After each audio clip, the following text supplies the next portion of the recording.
appreciate you speaking with me as I will drink from my cup of tea as I'm having tea with Karen.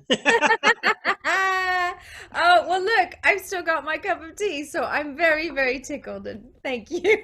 That's right. You had a broadcast earlier I today, did. right? Yeah, I did. Yeah, I did. And I said, okay, I can do this interview with you right after. Sorry. But then, of course, dog issues. This is what happens when you work from home, or, as you know, that you just have to kind of embrace the unknown of what happens. So, So excellent. Well, we're here to talk about your short film, which is what in Hollywoodland. yes. Yes.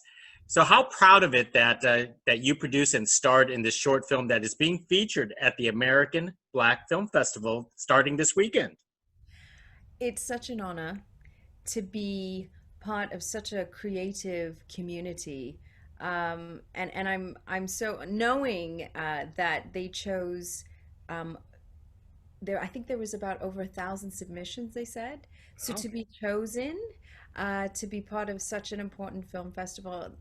Never in a million years did we think we knew that what we were making was relevant, but my gosh, especially now in the times that we're in, it could not be more relevant than now. So, a big shout out of immense gratitude to the American Black Film Festival.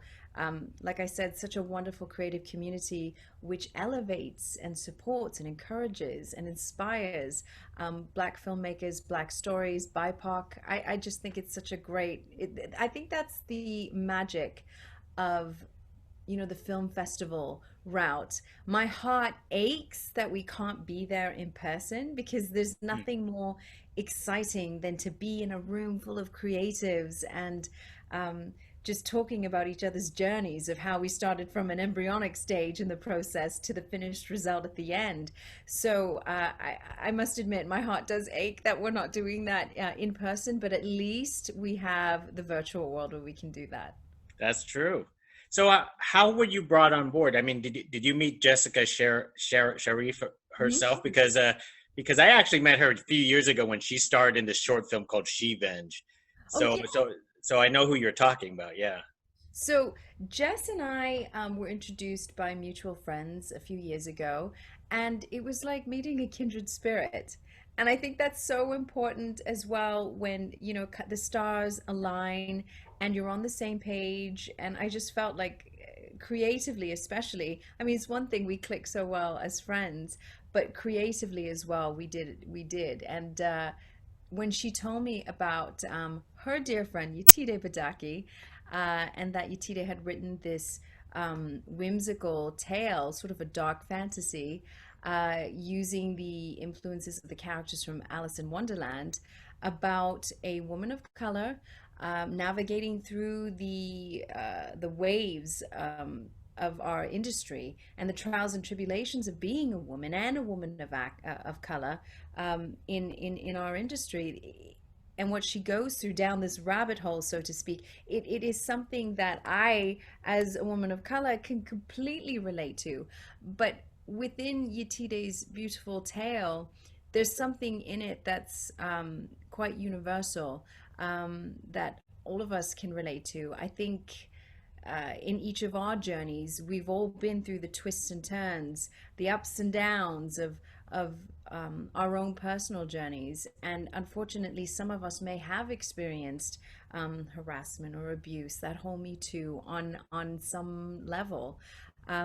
So it was just really important to be able to tell this story, but to be able to tell it in such a creative way that can unify all of us, and give a sense of inclusion, that they're not isolated, that they're not the only ones who have been through these challenges. And that's something that really excited me to be able to tell that story.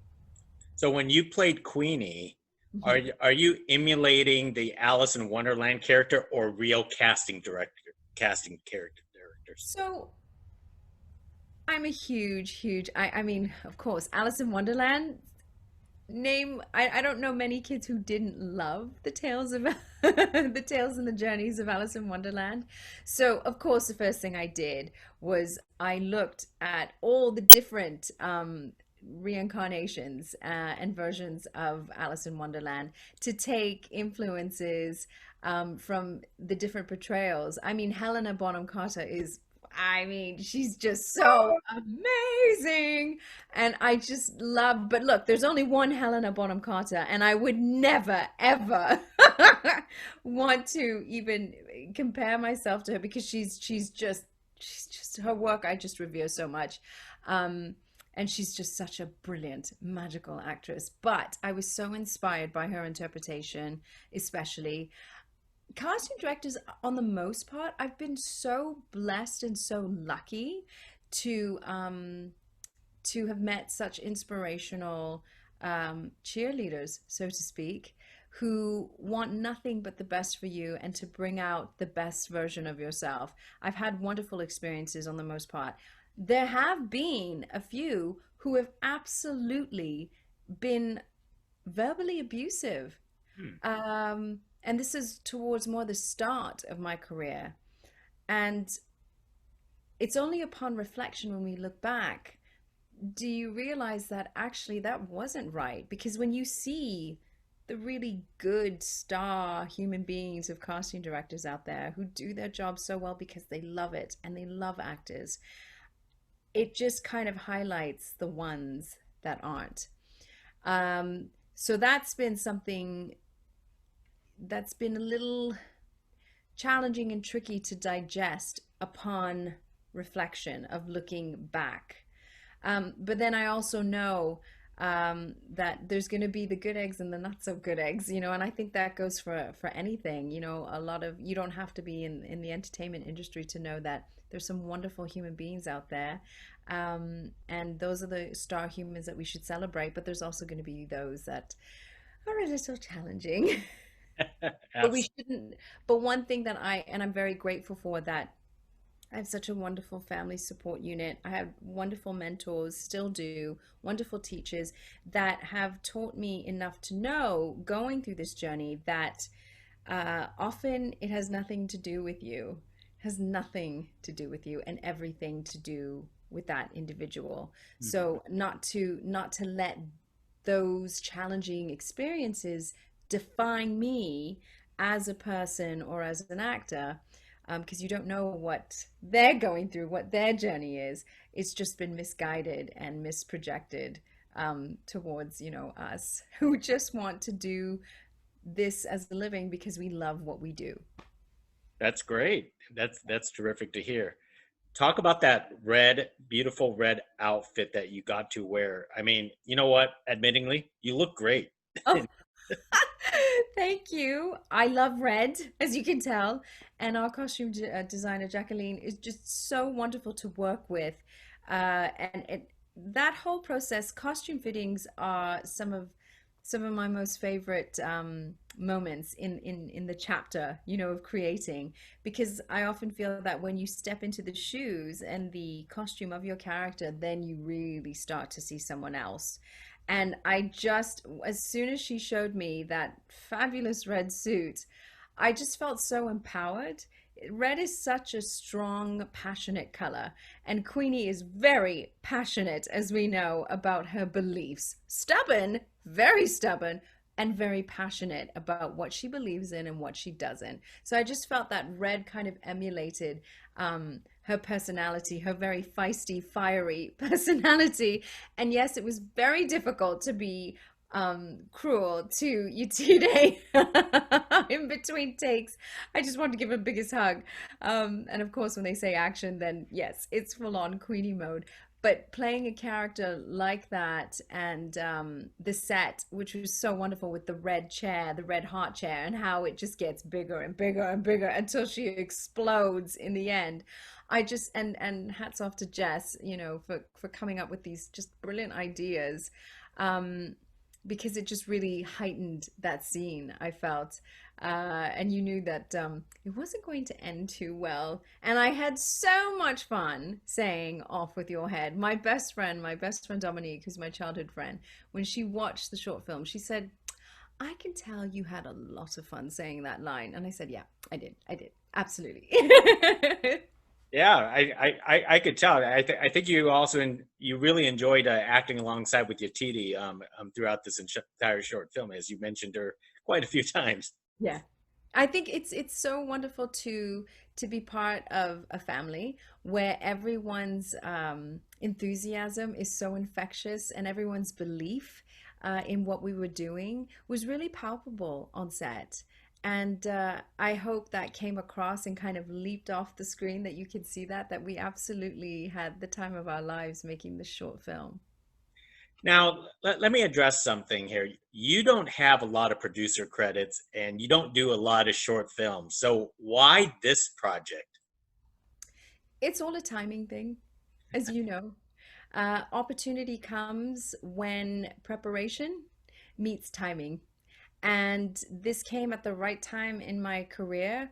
I felt like producing was something I had always wanted to do as well, especially being a woman of color. I feel that it's so important for uh, my community, you know, Asian and South Asian community, to have our stories told. And the only way that we're going to be able to do that is if we come together as a community, supporting each other, elevating each other, and working together to be able to tell our stories. Because the truth of the matter is, diversity, yes, it's so important, but diversity shouldn't be a big issue. It should just be, because that is the fabric of this wonderful world that we live in.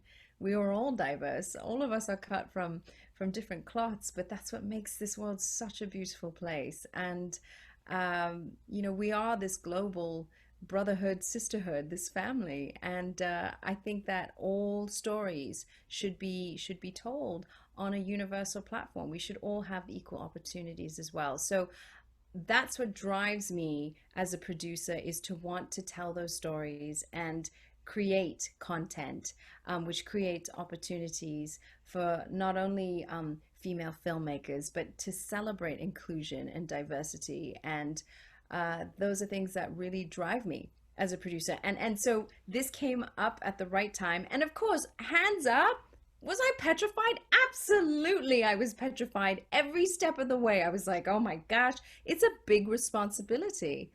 And I've just been so lucky enough to have had the honor of working with my Gallivant showrunners, John Hoberg, Kat Lickle, who just make it look so easy. And I know it's not. And they do this 24/7, day in, day out. Other showrunners who I have the honor of working on different shows, I've seen them, I've watched what they do. I am in total awe of what they do and how they manage to multitask on a whole other level, keep the fires burning, keep everyone motivated, keep everyone happy. I was told that producing can be a really thankless job. But there's so much reward in being able to sort of be a beating heart, a nucleus to hold everything together, and to be able to do that with such fantastic, amazing women like Yetide and Jess. I mean, I couldn't have hoped for a better first sort of step into producing. And I learned a lot. I learned so much, and if anything, it's just got me more motivated and excited to want to create more. I love the fact that you brought up diversity because I'm Southeast Asian, interviewing you for a site called LRM Online, which is Latino Review Media, for your short film that's entered into the American Black Film Festival, and you're a Yeah. South Asian yourself. So it's amazing how the world has changed so significantly for diversity. Yeah, but this gives me hope. It gives me so much hope that that all our stories can be told and represented, and there are so many beautiful stories to be told. And at the end of the day, it doesn't matter where you come from. If you tell a great story, often those great stories that are so personal are the ones that are the most universal, the ones that really unite all of us, with the storylines, and that excites me. And I'm so happy. It's been a long night, a very long night, that we have waited for this moment to happen, where we're starting to see um, the bigger companies, embrace these diverse stories and wanting to tell these stories. It's about time. So do you want to be back in a producer position again, and maybe someday you will get to be behind the lens in directing? Those are really big, wonderful questions. Uh, Producing and writing, I think, are big passions of mine. And during this pandemic, I've had the blessing of reflection because we're home. For those of us who are very lucky enough to quarantine at home, I've had a lot of time to think. I've had a lot of time to have clarity about what I want, what I don't want, what I'm grateful for, hindsight. And it's made me realize, well, I actually, and I was saying it on my Tea with Karen today, earlier on my social media show, that I saw this quote by Mark Twain, and I have to read it out to you Sure. because that quote just kind of hit me in the face. Like I was shook when after I read this, and it made me think about what I want and about my life and my journey, and about producing and wanting to write. So, Mark Twain, the great Mark Twain, 20 years from now, you will be more disappointed by the things you didn't do than by the ones you did. So throw off the bowlines, sail away from the safe harbor, catch the trade winds in your sails, explore, dream, discover. And when I saw that quote, Milo says hi in the background, it's probably the mailman again. When I saw that quote, it just reminded me, yes, we should be proud of whatever achievements we've achieved, big or small. But it kind of haunted me in a way of the things that I want to do and haven't done yet, that I keep. And all of us are I think all of us can relate to this, where we have this goal list of things that we want to do and we keep putting it off. Oh, so busy, I don't have time for that. Oh, I'll get to it. Da, da, da. Or I don't know if I can really do it. Hmm. And producing was on that list. And I said no.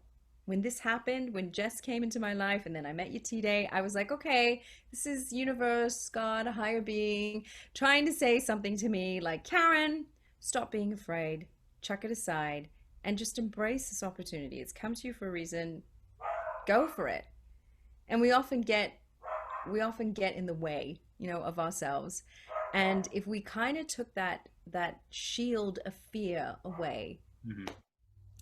imagine what we could do. Imagine what could be possible. So, directing, I am in such admiration of directors. I don't know if I have the director bone. A lot of my friends and my actor friends say, "Oh, Karen, you'd be such a good director." But I feel like I have a lot of training as far as like camera angles and all that. There's so much into it because I see some amazing directors that I've worked with and I see what goes into it. And I'm just in complete awe of what they do. So I don't know if I have the eye like they do, but certainly with writing and producing, that's something that really ignites me. Um, and something I'd like to do alongside with my acting. I'm sure the spirit of Mark Twain will change your mind in the future. It haunts me now. Now that I've seen that quote, there's no turning back now. And I feel like everything is so heightened within this pandemic that it really does clarify a lot of things. It gets rid of all the noise so that you focus really on what matters. And I think it's so important for us to listen to our feelings and our voices, our inner voice. We often get so busy with life that we forget about that voice inside of us saying, "Hey, I'm here." you know? Excellent. Hey, I want to bring up because I remember you when you first came onto the scene, or towards my life is when I saw you first time on Gallivant as I think it was Isabella. It's a very long-winded name, Princess Isabella Maria Lucia Elisabetta of Valencia. And I love you because you had a wonderful singing voice, and that was a very addictive television show. But then you went on to like Once Upon a Time, and now Fear the Walking Dead. How does it feel being like it's sort of like this genre type of television, like you're going from one genre to the next genre? As an actor, I feel so lucky and so blessed to be able to play these different characters and tell their beautiful stories because they're so different from each other. And I often get asked like what's been your favorite role to play? And that's impossible. That's like saying they're like my babies and I can't choose one over the other because each experience has been so different, but different in such a wonderful way. So I just feel so blessed to have had really my North American debut through working with the genius and magic of Dan Fogelman was truly life changing. I will never stop thanking Dan and everyone on Gallivant for giving me that opportunity to play a character um, that I never thought that, on paper, I didn't really fit the description.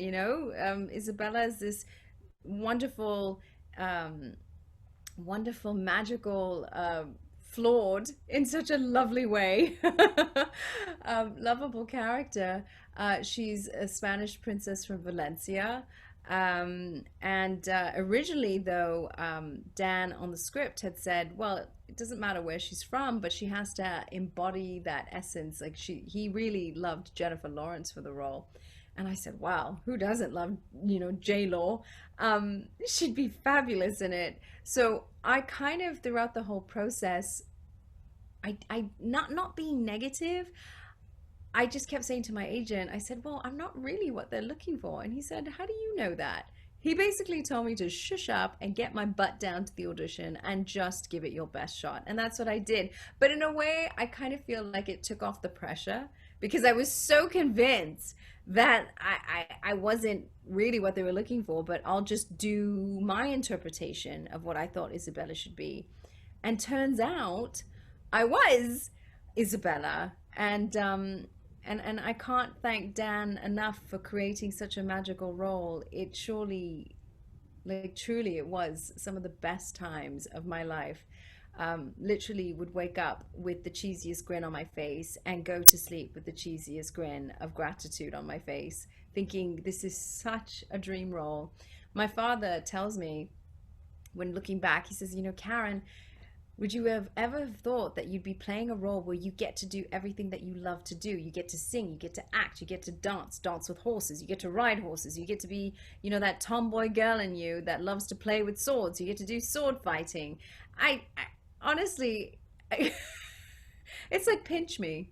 And whilst it's been a deep heartache for many of us who were part of the show because we knew that what we were doing is so special and we never know what the longevity of a show is going to be. You just don't. So you really are present in every moment and just savoring each moment because that's how much fun we had making Gallivant. And it showed. It really showed on screen. And I think the fans picked up on that energy that we just were really having the time of our life and felt so blessed that this kind of show happened. If anyone told me years ago that one of my biggest breaks was going to be playing a medieval princess as a woman of color, okay?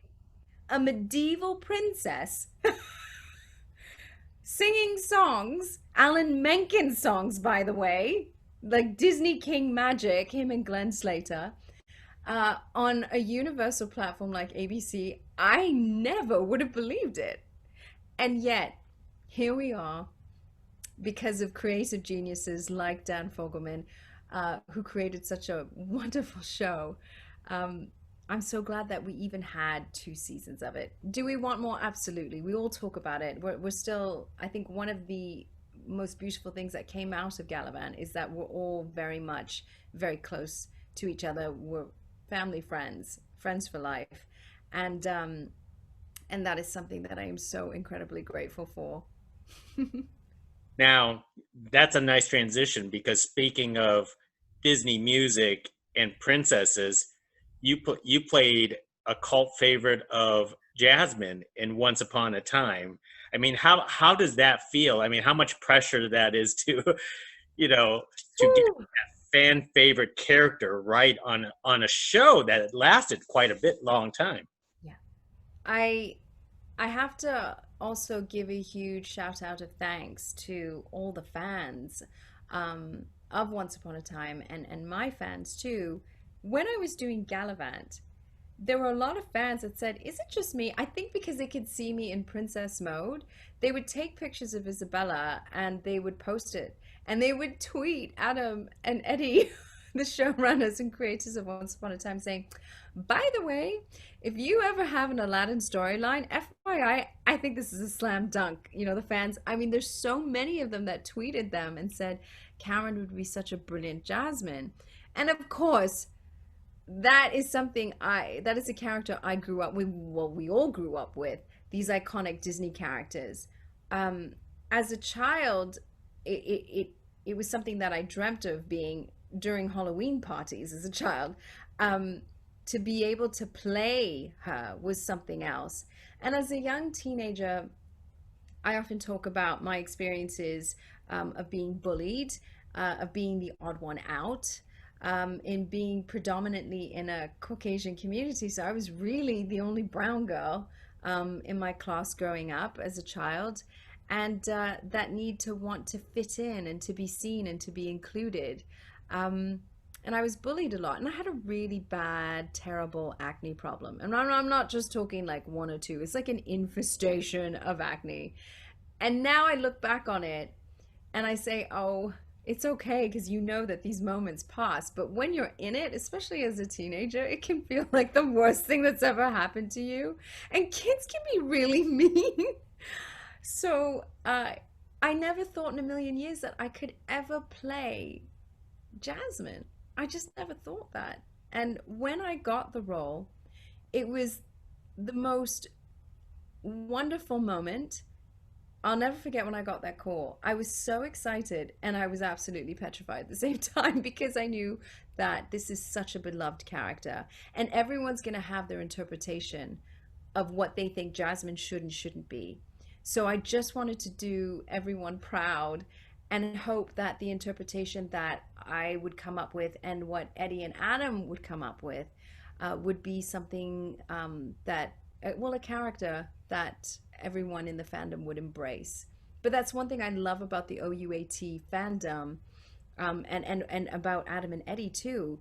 The show is that it takes these iconic Disney characters and places them in everyday situations and how they navigate through those challenges. And it humanizes these characters who we revere so much and look up to so much because we think that they're perfect, but showing them in a light where they're just as human as the rest of us and that they make mistakes too and that they have their strengths and their weaknesses. I just think it feels more accessible, and I really wanted this version of Jasmine to feel accessible, to feel like she was the people's princess. And coming from England, Princess Diana, God rest her soul, she was known as the people's princess.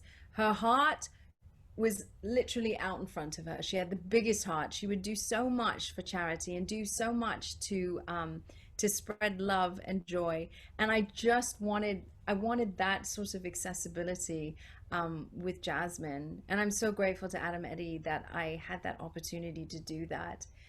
It's so wonderful. But moving from Once Upon a Time to then going to the apocalypse was just so funny. And the connection between the two is that Ian and Andrew, who are the showrunners for Fear the Walking Dead, they were some of the head writers on Once Upon a Time. And I remember the first thing that Ian said to me when I was when I got the role of Grace, he said, "So Karen, just so you know, there are no shiny crowns or magic carpets in the apocalypse." And I said, well, that's not fair. I need to have my shiny crown and my magic carpet. Surely that'll come into good use when you're surrounded by a pack of zombies. Um, so it's just been such a wonderful experience to transition from these different roles into these different shows. As an actor, it stretches me, it throws me into the deep end and challenges me in such an exciting way that I'm just really, really grateful that I get this chance, to tell these different stories.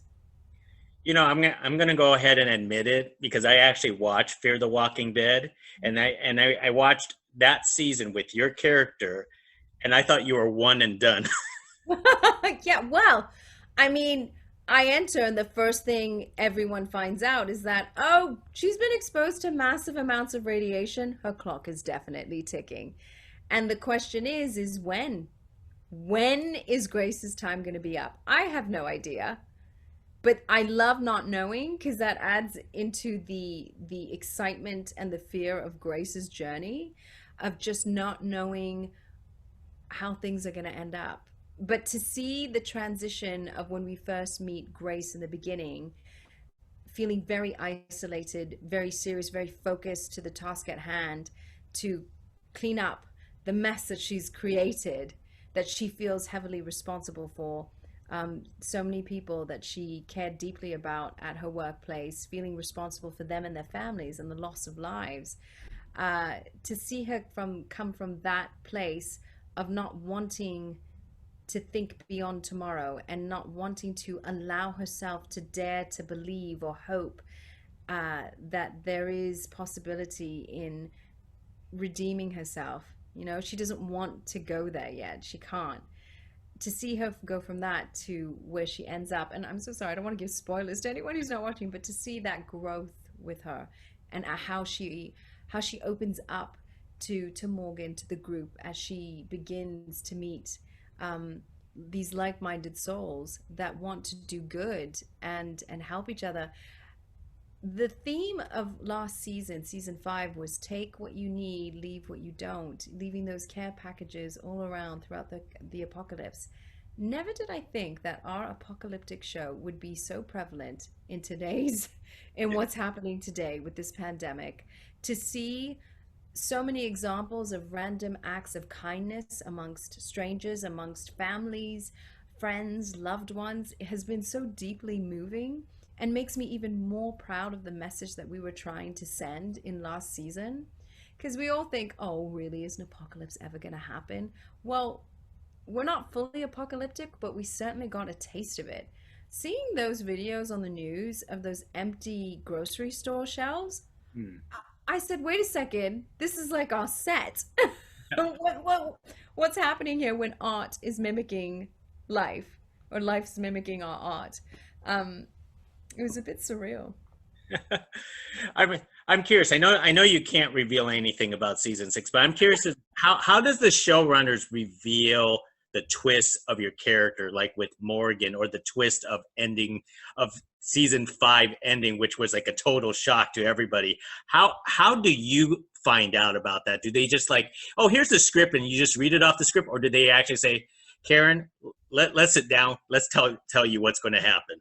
So Ian and Andrew, they sit down with us at the beginning of the first half, and they kind of give you an arc of where things can go. But you also have to allow that sometimes during the creative process that things can change as well. For different circumstances. Maybe we couldn't get that particular set or that area on that booking on that day. It didn't align with the schedules, so they have to do a bit of tweaking. It can come down to things like that. But also sometimes there might be a new idea that comes in with the writing process that then changes the trajectory of the journey that our characters are going on. So I kind of like always being kept on our toes. Um, I want to know, and yet I don't want to know, because I want that to be Grace's journey very much to explore. But they do give us a heads up of what's to come. And then sometimes we just literally have to wait till we get the script. And I kid you not, I'm like this little kid where my eyes are just jumping out thinking, oh my gosh, I did not see that happening. So yeah, there have been those moments of shockers, but I think they like it to see us so surprised and definitely with this new season, we are going so much darker, and into the unexpected. So what I tell all the fans is to just brace yourself, buckle up, because it really is going to be one crazy, crazy ride. So no clean Karen, no dancing, no singing in season. No, it's more like dirty Karen, mud, grit, maybe a bit of blood, That's a version. No makeup Karen, few spots, zits, the better. It just elevates, that we're in this apocalyptic backdrop that we're living in. And a lot of the characters we're tested. We're going to be so tested to the core, which I think is something that we can relate to, having, you know, all of us going through this pandemic. For those of us who, like I said, have been lucky enough to quarantine at home, but then also getting out at the world, returning to work, or our kids returning to school, I can't even imagine. In an apocalyptic world too, for each of our characters, every time we step out of our security safe sanctuaries, we're putting our lives and the other people's lives around us at risk too. So there's so many connections between the show that is so prevalent now. You know what? I look forward to it, but I'm just curious. Did they finish production just on half the season, or are you just waiting for the other half to start production, or do you already finished all of it? No, no. So we finished filming the first half of the season when the pandemic broke. And as you know, all of production all over the world came to a grounding halt. Grinding halt? That's it, grinding halt. Um, and that in itself was very humbling. And that certainly grounded us. Um, because it just makes you realize how lucky we are to be on set with such freedom, to know that we can, hugging. I miss hugging. And I miss just being creative on set.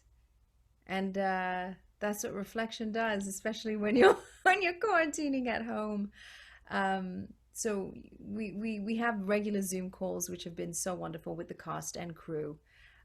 Right from when the pandemic started, we started having these regular Zoom calls every 2 weeks. And it's just been so wonderful to just check in with each other, to see how we're all doing. Because your TV family are your family. That's right. And you have to look out for each other, and you've got to cheer each other on and say, we'll be back soon. And I know a lot of productions now are gearing up to to try and find a way to work around or with COVID. And it's going to be very, very different. It will be a different new norm.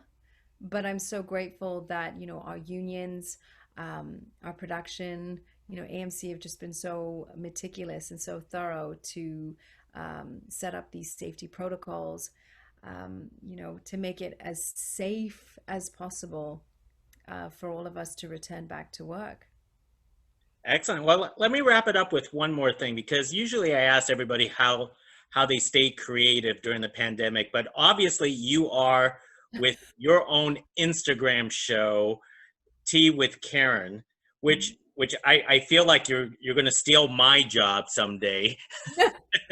Oh, I am in, like, I'm going to add you to the list of being in awe of what you guys do, because you do it well. And I am certainly, I'm not a, I wish I could be a good host, but for me, Tea with Karen is a celebration of friendship. It's two friends, um, two friends who catch up, or having a catch up essentially, with a lot of people watching over my favorite pastime, as you know, over a cup of tea. I remember when the pandemic first broke out in March. I think for many of us it took a hot minute, and by a hot minute, for some 2 weeks, maybe a month, maybe 2 months, it took us a while to just wrap our heads around with what was happening, trying to digest that, because none of us have been through a pandemic before. Mhm. and trying to grasp, well, how do we navigate through each day through the uncertainty of this new norm? And I'm a night owl, always have been. My mom, so mad about that. Always was a night owl. I find that my creativity really kicks in at around, 9 o'clock in the evening. There's no distractions, and I can just sit in my study and just write. And I remember thinking, well, we don't know how long we're going to be quarantining at home. And everyone's response of how they deal with this is correct. It's not wrong. Sometimes you just need a day to just watch feel good movies. Sometimes you just need to sit still and read a book. There's no judgment. It doesn't have to be goal oriented. Like, I need to get this done. There's always that fear that oh, I'm not doing it enough. I need to get this done. I need to get this done. For me, and this has a lot to do with my upbringing by my wonderful, wonderful parents who I love and adore. Um, they have always stressed the importance of our mental health and our emotional well-being, and to learn about emotional intelligence so that we can navigate through tough times, through these challenging times. We often forget that the nucleus of what makes us feel alive as human beings has everything to do with our mental health and our emotional well-being. And my parents and my sister to this day have continued to teach me about that. And it's really helped. It's helped me through my journey as an actor. It helps me through being that broke graduate student, not knowing out of drama college, oh my gosh, what am I doing with my life? Maybe I should have just, maybe I should have gone to proper university and done something more sensible, which is more dependable. And there's nothing wrong in that. There's so much joy in that too. But there's moments where we always question our journey. And the tea with Karen, I just felt it came to me as an idea. I started writing in my ideas book Mhm. all the people who I love and adore, whose work I admire so much, but just as stellar human beings that I'm so lucky to have in my life. Started writing them all down, all of them. And then when I took a step back, and at this point, it was like 11 o'clock, I looked at it and I said, oh my gosh. I was talking to myself. I talk to myself all the time. I was like, oh my gosh, Karen, I know a lot of really cool people, amazing people in my life who either A, happen to be famous, who happen to be stellar human beings doing amazing charitable work, like just all around different people from all walks of life, different backgrounds, different journeys, who are so inspiring. And it was in the fandom, the fear fandom, Undead Walking. They were talking about different social media shows or shows that each of us as actors could be doing. And one thing that I am so deeply touched is that they said, if Karen did a happy hour, a 1 hour of happiness with Karen, they said a lot of people would sign up for that. And I said, and I was so deeply touched with that, but I said happy hour. Well, anyone who knows me knows that I'm a really cheap date, and it does not take much for me to get all after like even like half a glass of wine, I'm like gone. So that's not going to work. But I said, what do I like to drink? And I was sounding this out, and then I said, oh my gosh, everyone who knows me knows that I'm addicted to tea and I love tea. So then I said, well, what could I call it? It can't be happy hour with Karen. I said, maybe tea with Karen. I said, oh my gosh, having a cup of tea with Karen. I said, yes, let's do that. And so that's how Tea with Karen was born. And I did it because, yes, I want to celebrate my friendships, but I also wanted, especially the younger people, to know that this is something that we've never been through, and it doesn't matter how young or old you are, we're all going through it together, and that I really, really want you to look after yourselves. I really, really want you to love yourselves and give yourself so much love right now, because these are really, really tough times. And please don't ever feel like you're on your own. Let's have these uncomfortable conversations. Let's talk about this, and know that it doesn't matter what you do for a living or what else. We are so united in our struggles and these challenges, and that's the spirit of Tea with Karen. So ironic that now Karen's become a meme. And it's so unfortunate that there have been some women out there in the world whose name happens to be Karen who misrepresented the meaning of our name. Karen stems from Catherine, it means pure. And I often get asked how I feel about that in today's, with everything that's happening today.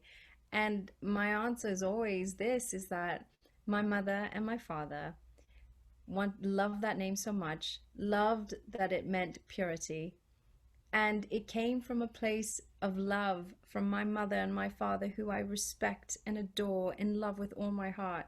So I can't ever feel ashamed about having this beautiful name that my mom and my papa gave me. So, but what I can do is to make sure that I live up to what the meaning of the name is. I represent it and try to set a good example. And I'm not perfect at all.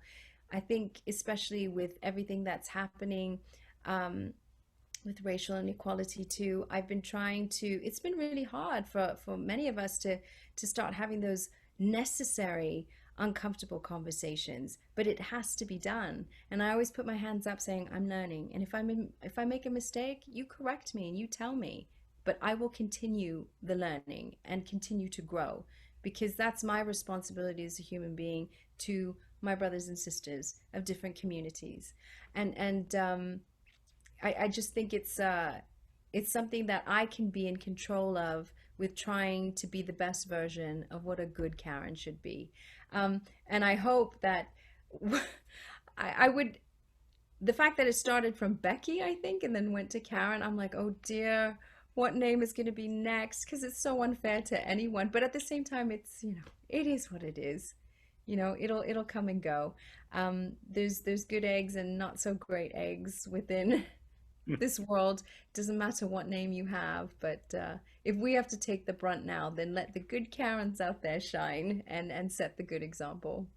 Well, I think you're a wonderful and beautiful person for doing all this. But I do really appreciate this conversation, because now I could probably say that I had tea You did. with Karen, or tea with a Disney princess, to talk about the spirit of Mark Twain. Oh, I love it. I love it. See, you put that so beautifully and so eloquently and succinctly. That is something that, no, does not come natural to me. So thank you for all you do. So, hey, thank you, and hopefully we get to do this again. I, This has been I a would love pleasure. that. I would love that. And thank you so much to everyone who's tuning in and watching. Thank you for lending your time and joining us in this conversation. It's been so much fun. Absolutely. Thank you very much. Bye now. Bye. Bye.